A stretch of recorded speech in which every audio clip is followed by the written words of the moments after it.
This war killed more men in a single day than the legendary sieges of Troy or the Viking raids that terrorized Europe. A clash so brutal, so decisive, that it carved a scar across history and changed the fate of entire continents. Tens of thousands of lives lost, entire fleets shattered, and the balance of power in the Mediterranean forever altered. The year was 1571, and the battle that made all this possible would be known as the Battle of Lepanto, the last great naval clash of the oar-powered age and one of the most pivotal moments in world history. But to understand why this battle mattered so deeply, we have to travel back decades before that fateful October day. The story is not just about ships and soldiers. It's about a collision of empires, faiths, and ambitions at the heart of a world on the brink of modernity. The Ottoman Empire at this time was an unstoppable juggernaut. From its capital in Constantinople, the city that rose from the ruins of the Byzantine Empire itself, the Ottomans had expanded across 3 continents. They ruled vast swaths of the Middle East, North Africa, and much of southeastern Europe.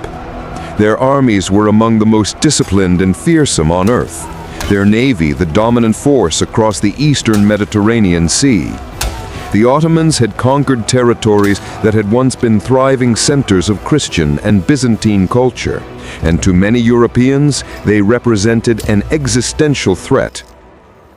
The Mediterranean, more than just a body of water, was the lifeblood of trade, culture, and strategy. Whoever controlled it had access to routes that linked Europe with Africa, Asia, and the New World beyond. The fall of key ports meant the loss of vital trade goods like spices, silks, and gold, and the rise or fall of empires.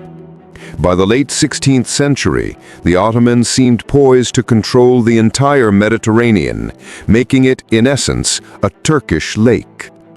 Meanwhile, Europe was fractured. Political rivalries, religious wars, and centuries of distrust divided the great Christian powers of Spain, Venice, the Papal States, and others. Each saw the other as the bigger threat or rival, rather than uniting against the common Ottoman menace. This division made resistance difficult, until one man, Pope Pius V, made it his mission to bring Europe together for a common cause. The Pope called for a crusade, a holy war on the seas. Against all odds, Spain, Venice, Genoa, and the Papal States agreed to form an alliance known as the Holy League. It was a rare moment of unity, fraught with tension and suspicion, yet powerful in its purpose. For this coalition, the stakes were clear: to stop Ottoman domination and protect Christian Europe. Leadership of the fleet fell to the young and charismatic Don Juan of Austria, the illegitimate son of Emperor Charles V and half-brother to King Philip II of Spain. Don Juan was a natural commander, known for his courage and charisma, though he was young and relatively inexperienced. Yet fate would thrust him into one of history's most dramatic roles, a commander of a fleet that would face the Ottoman Armada in a battle that would decide the future of the Mediterranean. On the Ottoman side, the fleet was led by Muezzin Ali Pasha, a seasoned admiral commanding one of the largest naval forces ever assembled. The Ottoman fleet included hundreds of galleys powered by thousands of rowers, many of whom were Christian slaves chained to their benches, and bristled with soldiers ready to board enemy ships and fight hand to hand. The two fleets met on the morning of October 7, 1571, in the Gulf of Patras near Lepanto, in western Greece. The Holy League's fleet numbered over 200 ships packed with roughly 80,000 men. The Ottoman fleet was just as massive. The two armadas faced off in silence before the cacophony of battle exploded, signaling what many historians believe was the bloodiest single day of naval combat in history. The battle was brutal and savage. The ships collided like giant beasts, timbers cracking and splintering upon impact. Soldiers fought on narrow decks in horror and chaos, filled with smoke from cannon fire and muskets. The water below was stained dark red with the blood of fallen warriors. In the clash, fighters did not just shoot from afar. They boarded enemy ships, locked in hand-to-hand combat with swords, pikes, and axes. Among those on the Christian side was Miguel de Cervantes, the Spanish writer who would later pen Don Quixote. Cervantes fought bravely in the battle, commanding a ship in the thick of the action. He was wounded twice during the fighting, and his bravery under fire earned him lifelong renown. For Cervantes and thousands like him, Lepanto was more than just a battle. It was an epic crucible that tested courage, faith, and the very limits of human endurance. As the battle raged, Don John's flagship found itself locked in mortal combat with the Ottoman flagship. The two commanders faced perils that could decide everything. At a critical moment, Ottoman Admiral Ali Pasha was killed, his head severed and held high as a grisly trophy on a pike. The loss shattered Ottoman morale, shaking the unity of their vast fleet. Ottoman ships began to scatter and retreat, waves of chaos spreading quickly. The Holy League pressed their advantage, capturing or burning close to 200 Ottoman vessels by nightfall. Tens of thousands of Ottoman soldiers were killed or captured, including many rowers freed from slavery. The Christians had won a resounding and symbolic victory. The news of the victory spread like wildfire across Europe. Church bells rang out, cities celebrated, and artists immortalized the battle's glory in paintings that would hang for centuries.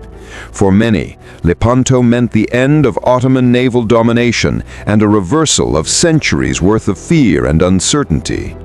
But the truth, often omitted from history lessons, is more complicated. Despite the decisive victory, the Ottomans rebuilt their navy within 2 years. The Mediterranean remained contested ground for centuries.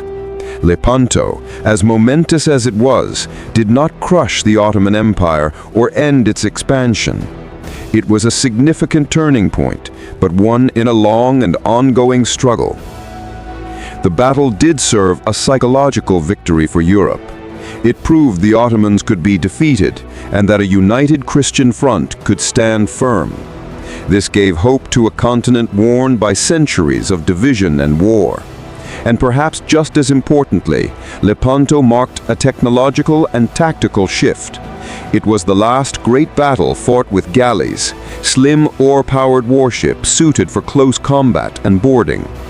In the years following Lepanto, new styles of naval warfare emerged.